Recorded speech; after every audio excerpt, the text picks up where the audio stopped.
Me permitiré leer una breve reseña de nuestro ponente, el doctor Federico Ferrero. Es presidente de la Federación Latinoamericana de Simulación Clínica y Seguridad del Paciente.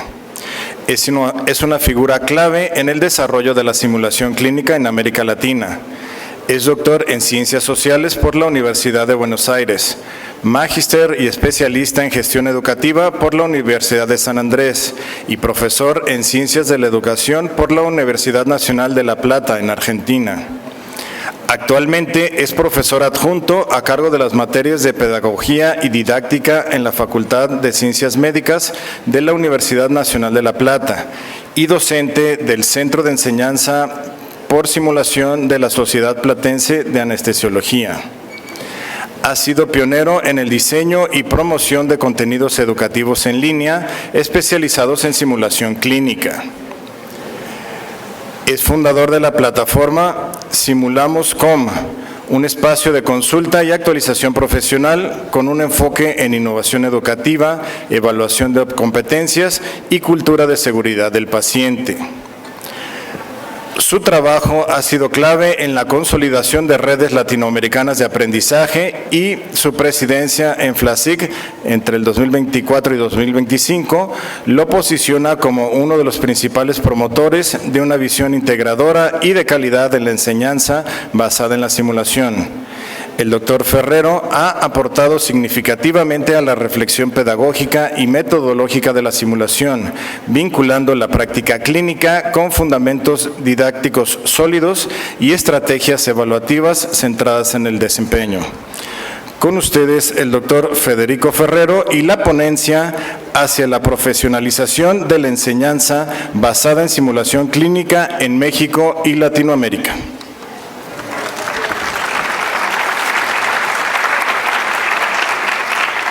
Gracias. Un segundo.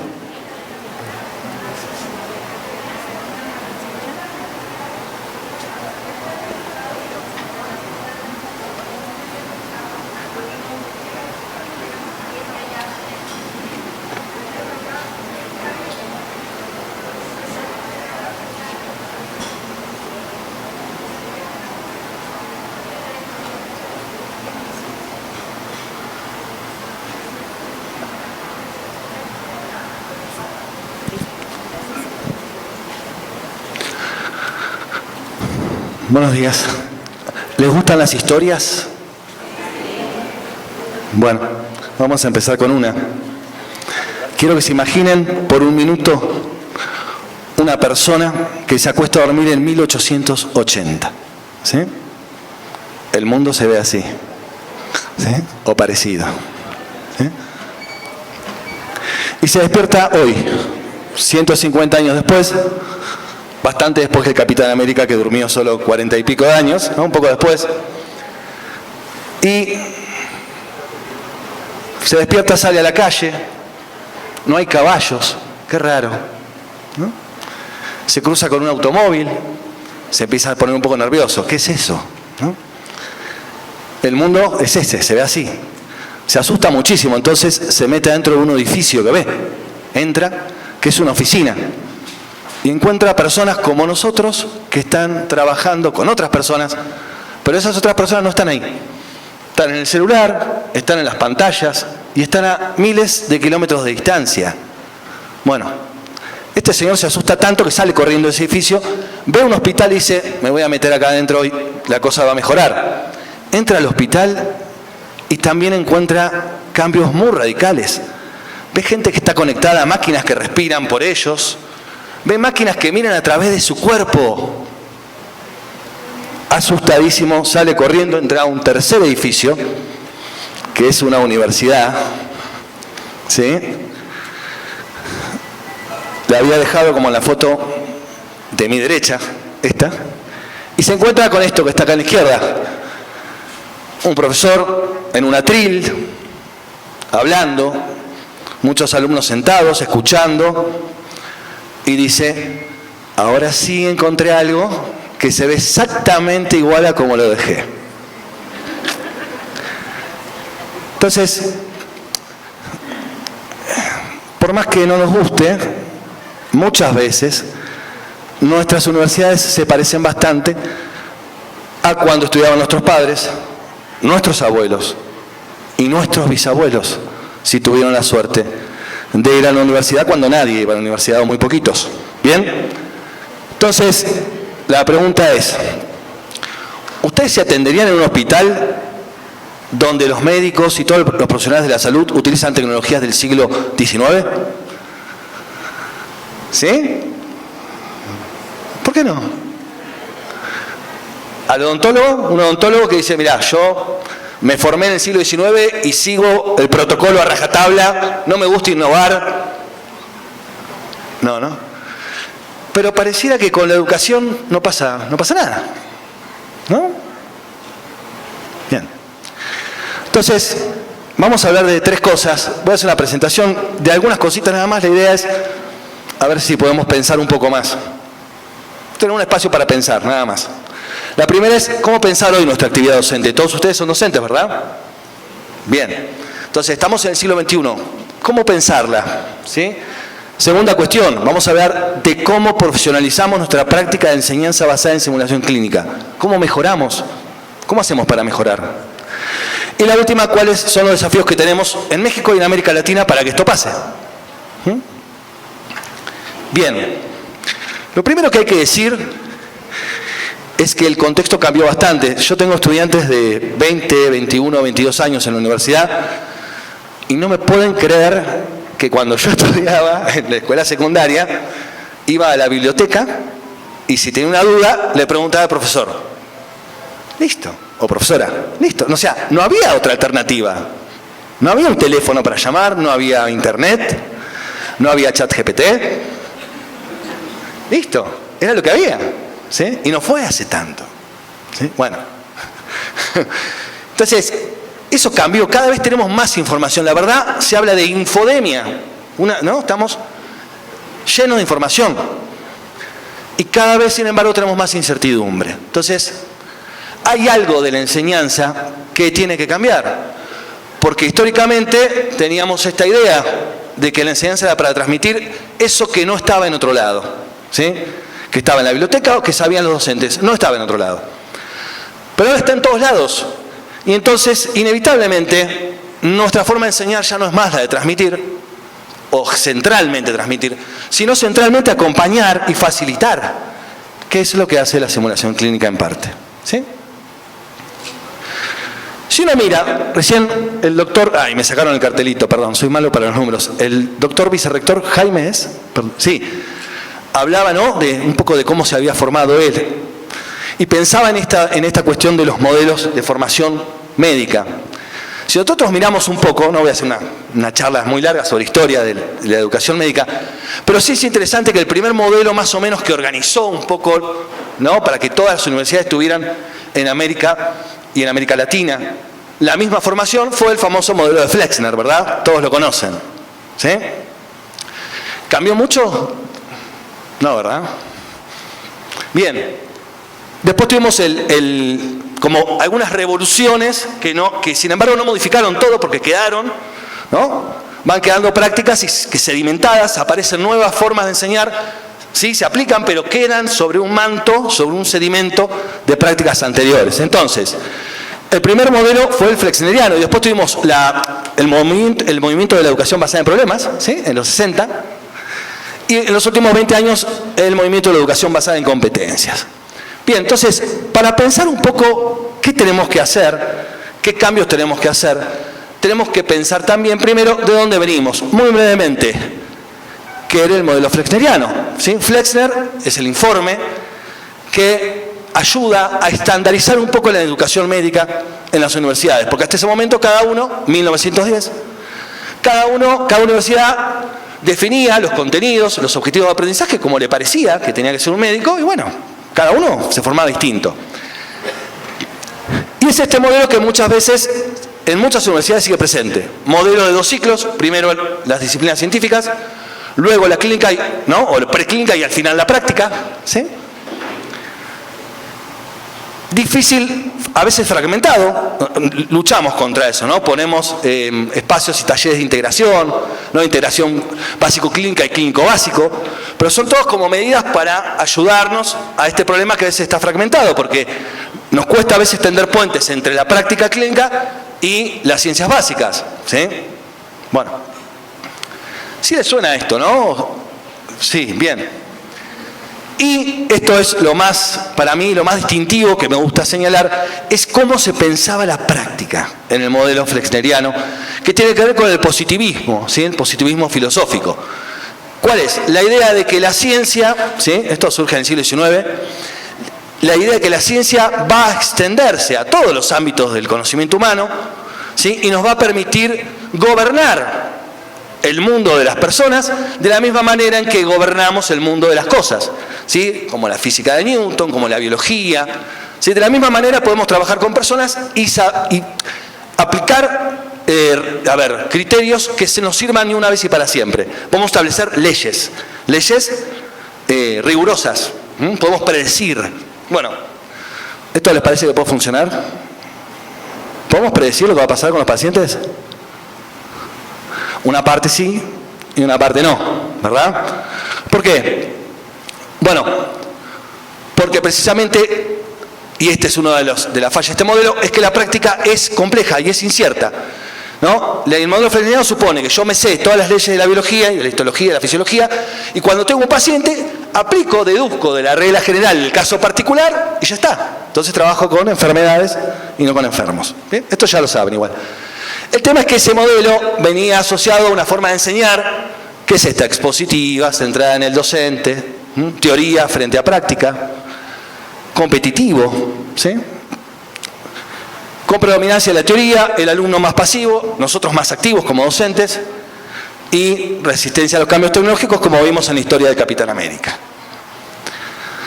Pero el talón de Aquiles de este modelo, que sabemos, es la incertidumbre, esto que decíamos, no hay dos personas iguales, ¿sí? Los pacientes son distintos, ¿sí? Muchos egresados del modelo flexneriano, en las primeras décadas del siglo XX, se encontraban con esta incertidumbre y no sabían qué hacer.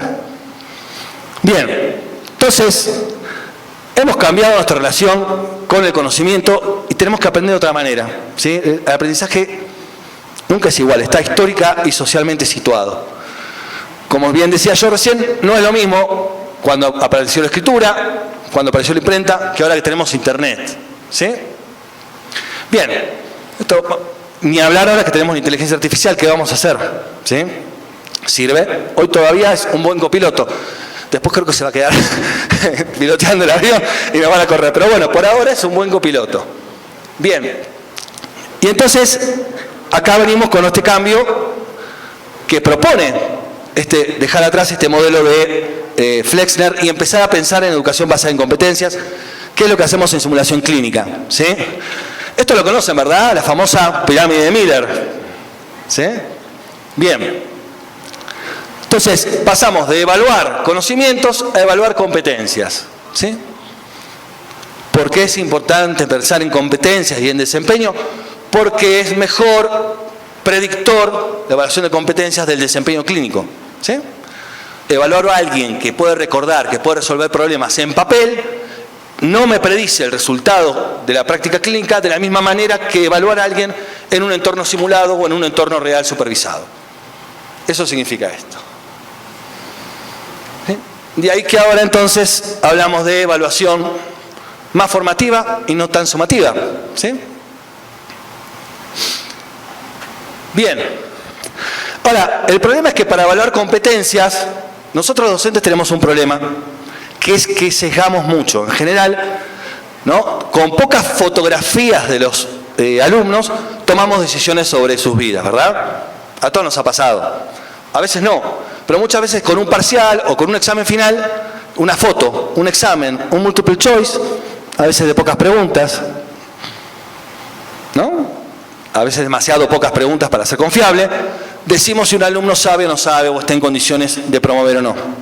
Bien, pero en realidad para evaluar competencias tenemos que sacar más fotos, porque las personas no somos fotos, sino películas. ¿Hasta acá más o menos? ¿Soy claro con lo que quiero contarles? Sí, bien. Resumen muy breve, entonces. ¿Qué exige el contexto de la enseñanza en ciencia de la salud? Bueno, un breve resumen de lo que dije.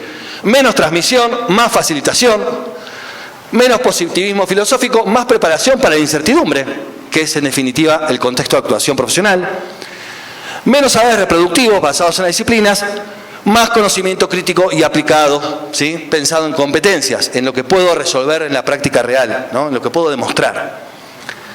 Menos memoria y repetición, más práctica reflexiva. En un ratito voy a hablar de la práctica reflexiva, que es para mí el concepto más importante para la simulación clínica desde el punto de vista del aprendizaje. ¿Sí? Bien, y después, esto que es un gran debate en el campo de la educación médica, que es, ¿estandarizamos o no estandarizamos? Sí, tenemos que saber enseñar las guías clínicas, los protocolos, sí. ¿Eso resuelve una situación concreta, real? No, porque es bastante incierta. Entonces hay ahí un movimiento de adaptar el protocolo a la persona, que ¿cómo se resuelve?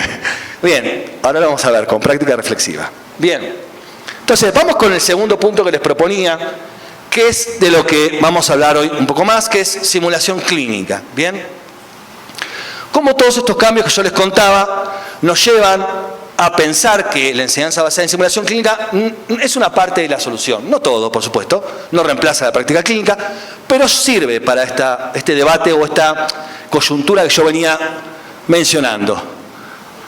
Y tenemos este problema que a mí me pasa con mis alumnos de 20 años y 21,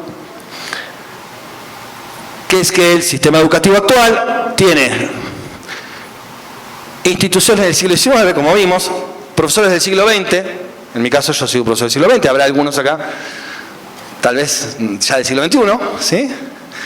Y alumnos del siglo XXI. Eso es, digamos, el desfasaje que tenemos que resolver, ¿sí? Y acá empezamos a pensar cómo tenemos que pensar nuestro rol docente. Una de las cosas que tenemos que dejar de hacer, y que la simulación es un espacio donde se puede hacer, es abandonar nuestro rol de actor principal y transformarnos en el director de la película, ¿sí? No el actor principal. A nosotros nos cuesta, a los docentes, porque a los docentes nos encanta ser el centro de atención, un poco, ¿sí? ¿O no? Un poco sí, ¿no? Y entonces yo vengo acá, me paro y les digo, no, se tienen que correr de ahí, porque para que los estudiantes aprendan, ellos tienen que estar en ese lugar, y a todos un poco nos molesta, un poco, ¿sí? Entonces, lo que pasa es que el lugar no es más feo ni peor, es muy interesante, porque es el que diseña la experiencia, somos ingenieros de la didáctica, ¿no? Es lo más interesante, es el diseño de la experiencia, no estar ahí ocupando el lugar central, eso lo tiene que hacer el estudiante. Entonces, hay que correrse de ser actor a director. Y esto nos cuesta, ¿por qué? Porque tenemos biografías educativas, escolares, muchas veces, muchos de nosotros, sobre todo los que ya están del equipo de los más viejos conmigo, ¿sí? Que es que tenemos biografías escolares, yo conté, no había internet, ¿sí? Donde lo más importante era la información, la transmisión de la información, ¿sí? Y a eso dedicábamos muchísimo tiempo, ¿sí? Entonces acá, esta biografía escolar es esto, fíjense, esto es una historieta. Todos conocen a Mafalda, ¿verdad? ¿Sí? Bien. Mafalda, por ahí alguno de los millennials no conoce y está bien, es una historieta que cuenta la vida de un grupo de chicos, de un grupo de amigos, en la ciudad de Buenos Aires durante la década del 60 y 70. ¿Sí? El humorista, el autor, se llama Quino y tiene muchas historias que son interesantes para reflexionar. Esta es una.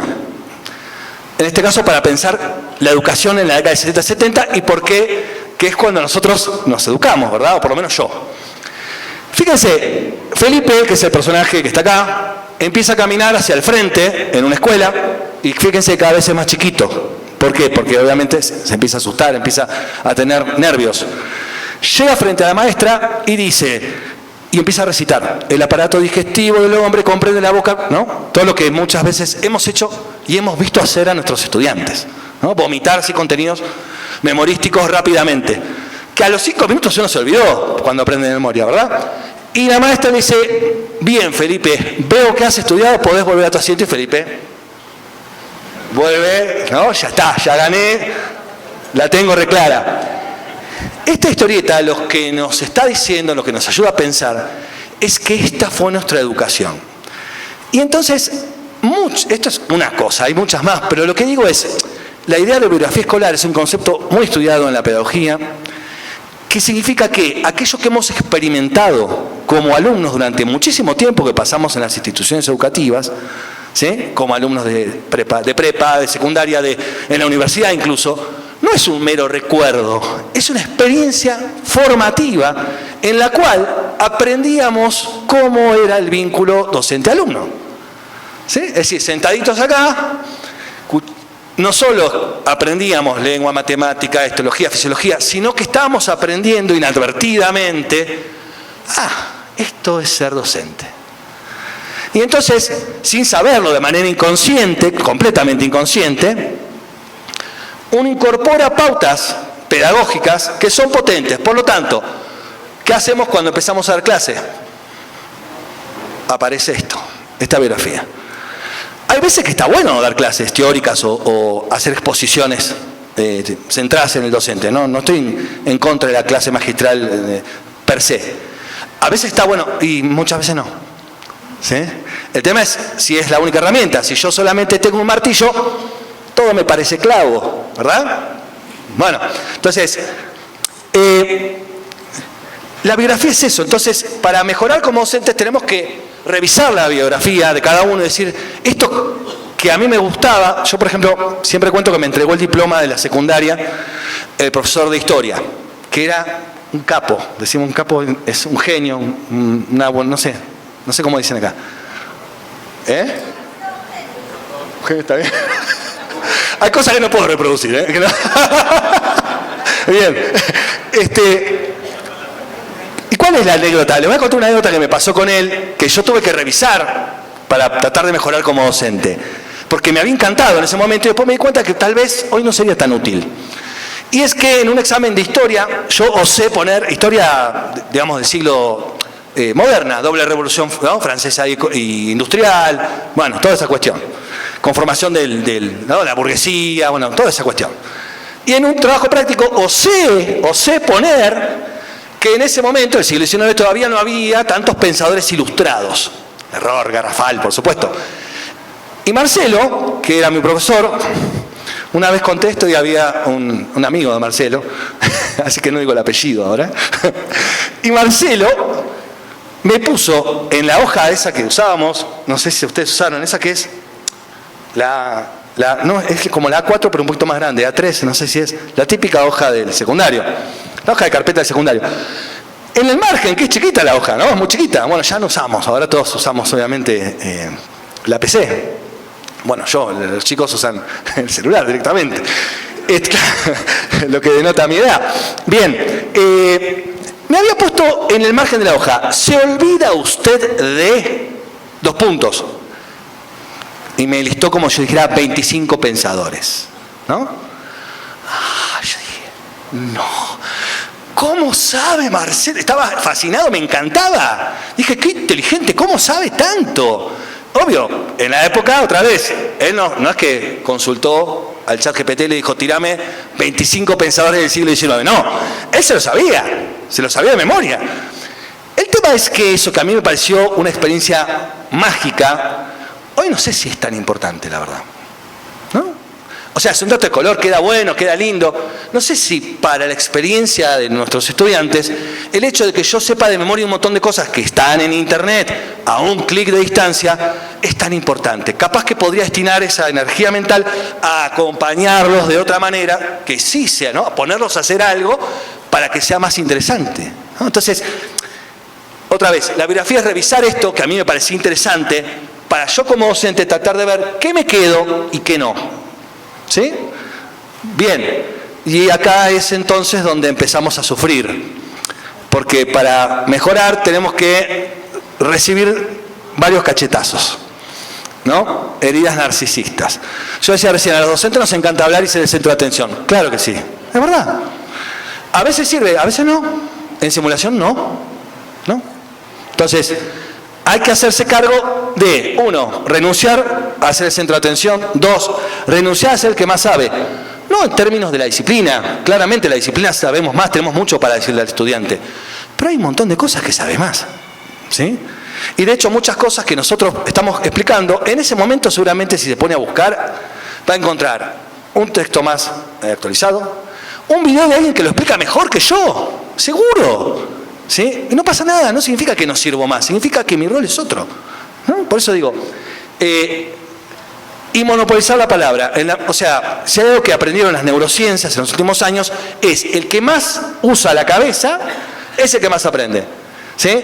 Si yo le digo a un estudiante, mirá, muy bien lo que hiciste, te voy a hacer una devolución, y me pongo a hablar yo, él va a aprender menos que si yo le digo, contame qué de lo que hiciste te parece que está bien. Y creo que tal cosa, tal otra. Bien, contame qué podrías haber hecho distinto. Si yo pongo a hablar y a evaluarse a la otra persona, desarrolla más actividad cognitiva. Por lo tanto, aprende más. Recordamos más lo que decimos nosotros, porque es nuestra propia voz, que lo que escuchamos. Bien, hay que sufrir todo esto para hacer simulación. ¿Sí? Entonces, hay que transferir la actividad cognitiva, esto que yo decía. Todas estas disciplinas nos están diciendo, dejemos de hacer nosotros. Nosotros diseñamos, creamos la experiencia, somos ingenieros y nos corremos y lo ponemos a hacer al otro. Y miramos y anotamos y luego facilitamos, retroalimentamos, pero retroalimentamos dialógicamente, no un discurso, dialógicamente. Habla, ¿qué viste? ¿Cómo? ¿No? ¿Qué hiciste? ¿Qué te salió bien? ¿Por qué pensás que no te salió bien? ¿No? Obviamente yo después valido, ese es mi rol. ¿Sí? Si se va a algún lado que no corresponde, yo tengo que decir, no, pará, esto no, y esto sí. Bien. Y acá llegamos al último punto que me interesa, que es el de la práctica reflexiva. En simulación hablamos mucho de la importancia de la práctica reflexiva. No hacemos un debriefing porque es importante la práctica reflexiva. Perfecto. Y yo lo que les quiero decir hoy, a ver si logro convencerlos, por ahí no me sale, es que es tan importante para el estudiante la práctica reflexiva como para nosotros. ¿Sí? Y ahora voy a tratar de explicar por qué. Hay distintos autores, bueno, Donald John lo han leído seguramente en sus cursos de simulación, y Philippe Perrenaud, que trabaja temas de docencia. Y en esto, la forma en que aprende y trabaja un docente y la forma en que aprende y trabaja un profesional de la salud se parecen mucho en este sentido. Ambos enfrentan situaciones para las que tienen ciertos protocolos, ciertas guías, pero que cuando lo van a aplicar, los contextos son indeterminados, variables, ¿sí? Porque trabajamos con personas.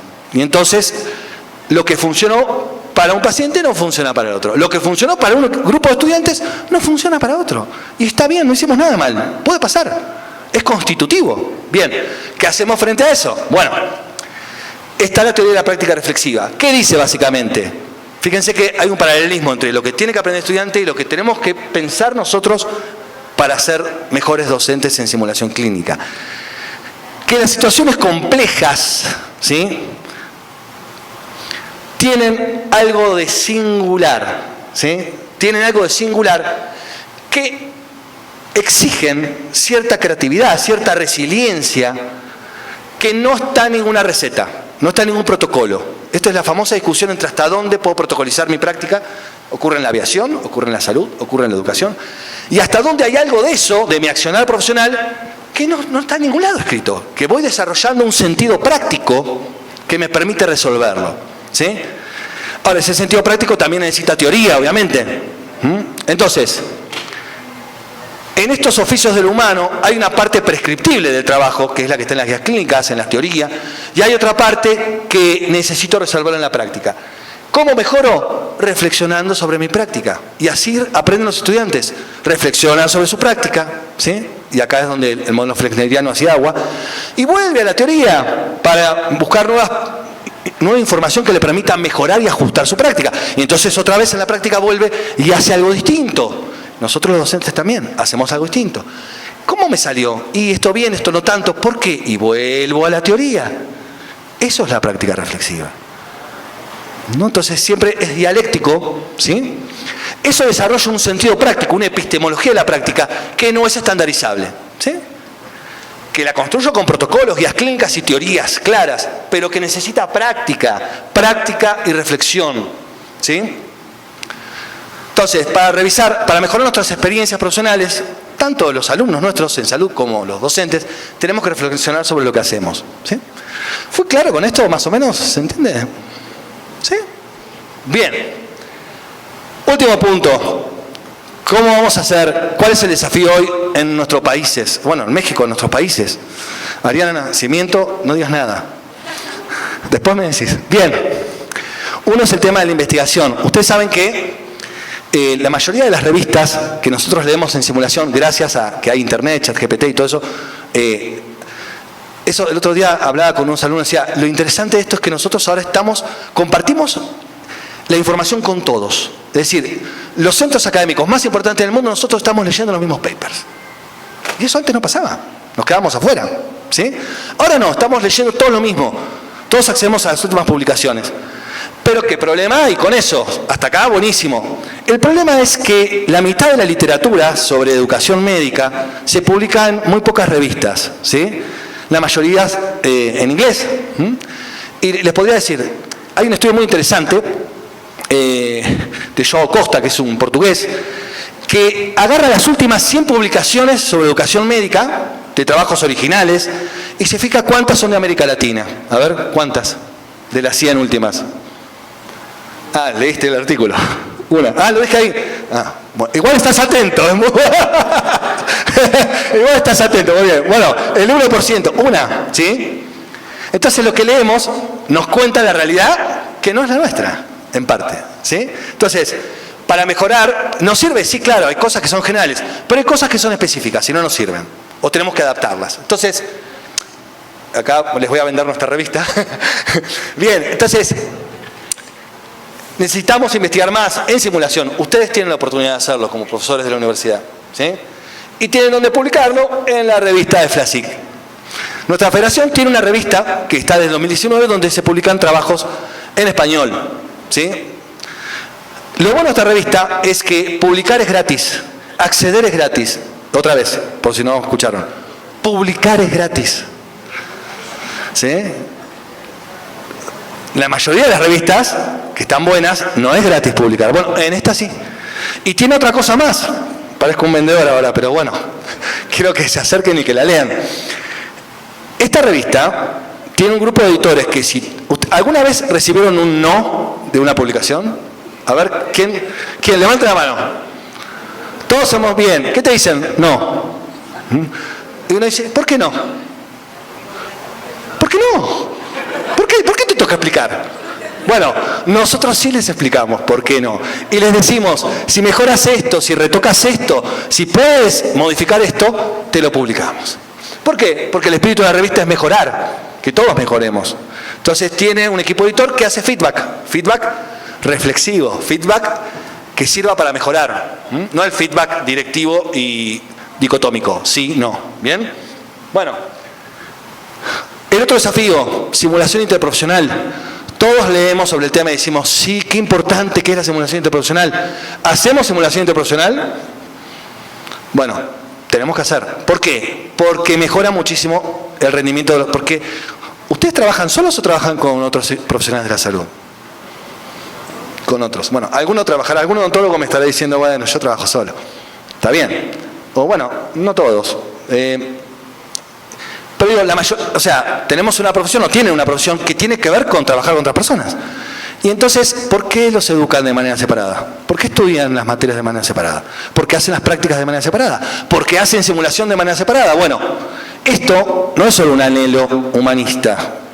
Tiene evidencia científica rigurosa que dice que es mejor, que mejora la seguridad, que mejora el funcionamiento de los equipos, ¿sí? De los equipos sanitarios, los equipos de crisis, por ejemplo, ¿sí? Entonces, y hay muchísima documentación que prueba esto. Puse una en castellano porque está publicada en nuestra revista, ¿no? No, esta justo no. Bueno, la corro entonces. Bien. Y el otro punto es la integración. Otro desafío que tenemos para mejorar la simulación clínica, no sé si lo escucharon alguna vez, es integrar la simulación a los sistemas de atención, ¿sí? En el mejor mundo posible, la universidad, el hospital y el centro de simulación trabajan juntos, ¿sí? Acá la doctora Cerón es especialista en debriefing clínico. ¿Tengo razón? Gracias. ¿Qué me ibas a decir, amor? Bien. Y lo otro es la integración curricular de la simulación clínica y de la seguridad del paciente. Nosotros siempre decimos, no, la seguridad clínica es muy importante para mejorar la seguridad del paciente. Claro que sí, por supuesto. Hay mucha evidencia, muchísima evidencia, muchísima. Mejora la seguridad del paciente, mejora nuestra seguridad. ¿Sí? Como profesionales de salud, la mejora también. Por eso se habla de seguridad ya no del paciente, sino del equipo de salud. ¿Sí? Ahora, lo que está costando mucho, esto que tenéis, y el desafío donde tenemos que ir es integrarlo al currículum. Que no sea un lugar donde uno va esporádicamente, donde hace una jornada, uno aprende algo, se va, porque muchas veces cuando uno tiene una experiencia de aprendizaje interesante dice, che, qué bueno esto, y se va y lo olvidó. Entonces, la sistematización de la práctica de simulación, el hecho de que esté integrado a las materias, el hecho de que los estudiantes vayan a ir a reforzar, a combinar, a integrar los saberes teórico-conceptuales con la práctica previa a atender un paciente y a veces acompañando la atención de pacientes, ¿sí? Para perfeccionar cosas, para pulir cosas. Es muy importante. No tenemos prácticamente la simulación clínica de la seguridad del paciente. ¿Conocen algún posgrado, no posgrado, alguna carrera de grado en salud en México que tenga seguridad del paciente como materia obligatoria? ¿Sí? ¿Cuál? Bien, muy bien. Bien, una, ¿sí? Una me dijo yo, allá hay otra. Bueno, dejen de levantar la mano porque me arruinan el argumento. No, muy bien. ¿Dónde? ¿En? Bien, bueno. Pero todavía le falta un montón, ¿sí? En posgrado seguramente hay más, en las residencias y las carreras de especialización tienen más seguridad del paciente. Y el último desafío es tener herramientas para la mejora continua, ¿sí?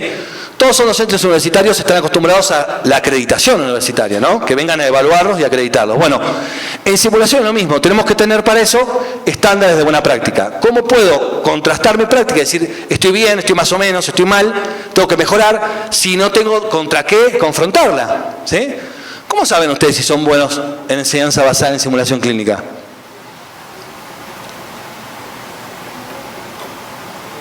Era una pregunta. ¿Cómo saben? ¿Cómo, doctor? Bien, muy bien. Un punto es bueno. A ver, voy a ver los resultados de los alumnos. Si mejoraron es que algo estoy haciendo bien. Buen punto. ¿Alguna otra forma más? ¿Alguien les da feedback a ustedes sobre cómo hacen la simulación clínica? Capaz que un compañero, otro instructor le dice, che, estuvo bueno, Eso no me sirve, no sé, pero el feedback si no es específico no. Me levanta la autoestima, pero no me ayuda a mejorar. ¿Qué estuvo bueno y qué no? ¿Qué tengo que mejorar? ¿Qué de lo que hice bien tengo que repetir? ¿Qué de lo que hice mejorable tengo que volver a hacer? Bien. Entonces, tenemos que acreditar y evaluar la calidad de los procesos, no solo de instituciones. FLASIC tiene un programa de acreditación en centros de simulación, ¿sí? Con un modelo validado regionalmente, es decir, no es importado, sino que es local, lo evaluaron y lo construyeron 71 expertos de América Latina que nos ayudan a identificar cómo mejorar esto. Por ejemplo, hice una práctica de simulación, los resultados, los uso para mejorar la próxima vez yo como docente, no los estudiantes. No salió bien el escenario. ¿Qué cosa no salió bien? ¿Cómo sistematizo esa información y ajusto el escenario? Y ajusto mi práctica docente. ¿Hice bien el debriefing o hablé demasiado? Y no sé, a ver, ¿alguien lo registró con una lista de cotejo? Hay un montón de herramientas validadas para evaluar el debriefing, para evaluarme yo, el docente, no al estudiante. Lo grabé, lo puedo ver yo a mi grabación y en vez de ver lo que hicieron los estudiantes, la misma filmación que usamos para el debriefing, para ver lo que hicieron y analizar el debriefing, ver lo que hice yo en el debriefing. Es fácil. Bien, entonces, tenemos también un programa que estamos haciendo para evaluar y certificar docentes en simulación clínica. ¿Sí? Está a punto de largarse el piloto. ¿Qué hicimos? Establecimos otra vez, con metodología Delphi, con jueceo de expertos, establecimos 48 competencias que debe tener el docente en simulación clínica. Los invito a leer este artículo, desde diciembre de este año. Estamos trabajando justo ahora en eso. Y vamos a empezar con el piloto. Ahora dentro de poco la doctora Ariana Serón va a ser una de las conejillos de India que vamos a usar para terminar de ajustarlo. ¿Por qué es importante? Más allá de los certificados, porque me ayuda a entender qué es un proceso que me ayuda a entender a mí como docente en qué estoy fuerte y en qué tengo que mejorar. Porque tengo que recolectar evidencia para decir, soy bueno en esto, no soy tan bueno en esto lo tengo que mejorar, ¿sí? Soy bueno diseñando escenarios, me cuesta mucho la técnica conversacional del debriefing, no sé, habrá que ver. Y entonces, ¿por qué evaluarnos y certificarnos? Como desafío también para la simulación clínica en la región. Esto se hace en otras regiones, con instrumentos validados en otras regiones. Y esto lo hacemos con instrumentos validados por nosotros. que tienen que ver con la práctica real de ustedes, no con la práctica de otros países. ¿Sí? Nos ayuda entonces a saber qué cosas tenemos que hacer y qué no. Nos ayuda a establecer criterios y decir, esto es una buena práctica, esto no. ¿Sí? Nos ayuda a mejorar, porque tenemos contra qué contrastar nuestro desempeño. ¿Sí? Lo mismo que necesitamos para los estudiantes, lo necesitamos nosotros para mejorar nuestra práctica docente. Y nos ayuda a profesionalizar nuestra actividad. Pues tenemos pautas consensuadas entre expertos para ver qué hay que hacer y qué tal vez... ¿Prueba de audio? Ya dejó. Ya estoy, ¿no? ¿Qué dijo? Sí, me escucho bien. ¿Ustedes se escuchan bien? Todos escuchamos bien, gracias. Bueno, para ir cerrando entonces, mensajes para llevar. Los modelos actuales de educación médica van abandonando progresivamente esta cuestión de la enseñanza centrada en el docente, del acto educativo centrado en la transmisión de información, ¿sí? Y lo va reemplazando por esto que mencionábamos hoy, una relación dialéctica entre teoría y práctica, que a mí me permita desarrollar un sentido práctico, una epistemología de la práctica, como dice Philippe Perrenot. La simulación es una herramienta que, además de ser útil en términos de seguridad del paciente, es muy útil para la práctica reflexiva. Y por eso hoy les decía temprano, hace un ratito, que una de las ideas más importantes desde el punto de vista teórico de por qué hay que hacer simulación es porque hacemos práctica reflexiva. Y eso, para desarrollar un sentido práctico en un contexto indeterminado de actuación clínica, es irreemplazable. ¿Sí? Pero para profesionalizarnos, ¿qué hacemos? Bueno, mejores prácticas, estándares, ¿sí? Definiciones consensuadas, feedback, retroalimentación, identificar qué hacemos bien, qué tenemos que mejorar nosotros. Hay formas de hacerlo, ¿sí? Y sobre todo, tener una cultura de evaluación. ¿Qué significa? Si yo quiero que los estudiantes estén seguros, ¿no? Se habla mucho de seguridad psicológica, de contenedor seguro. Si yo quiero, y le digo a Ari, vení, equivocate, no pasa nada, está todo bien. Bueno, yo me tengo que exponer también, ¿eh? Si no, no vale. No, vení, exponete acá. No, yo ya la tengo reclara, para eso soy el docente. Bueno, no. Uno también tiene que saber que tiene que mejorar. Tal vez no la práctica clínica, porque no es lo que estoy haciendo, pero como docente, si yo expongo mis áreas de mejora, es más fácil que el otro entienda que está todo bien, que es por eso hablamos de construir una cultura de evaluación, donde todos damos y recibimos feedback, ¿sí? Y no hay pedos, digamos, nadie se enoja, ¿sí? ¿Está bien? ¿Lo aprendí bien? ¿Está bien usado? ¿Es muy chabacano? ¿Está bien? Por ahí no daba. Bueno, el rol del docente en la enseñanza, entonces, otra vez, nosotros no perdemos centralidad. Esto hay que entenderlo, porque hoy dije que había heridas narcisistas, pero hay un montón de cosas súper interesantes para hacer, que ya no es transmitir información, eso está en internet, ya está. O sea, mientras más rápido lo aceptemos y sigamos con nuestras vidas, mejor para nosotros. Entonces, pero esta cuestión de la facilitación, de la gestión integral de la experiencia, de la ingeniería didáctica, de construir experiencias significativas, de evaluarlas, ajustarlas, ver qué pasó con eso, ver si aprendieron o no, eso es nuestro rol y hacia dónde debemos ir, según yo y según la literatura. Bien, gracias por su atención. Muchas gracias a las autoridades que me invitaron a venir a compartir este espacio con ustedes. Ese es el lema de nuestra federación. En la página y hay un montón de actividades gratuitas y en mi Instagram hay un montón de actividades referidas a simulación y a la federación. Muchas gracias.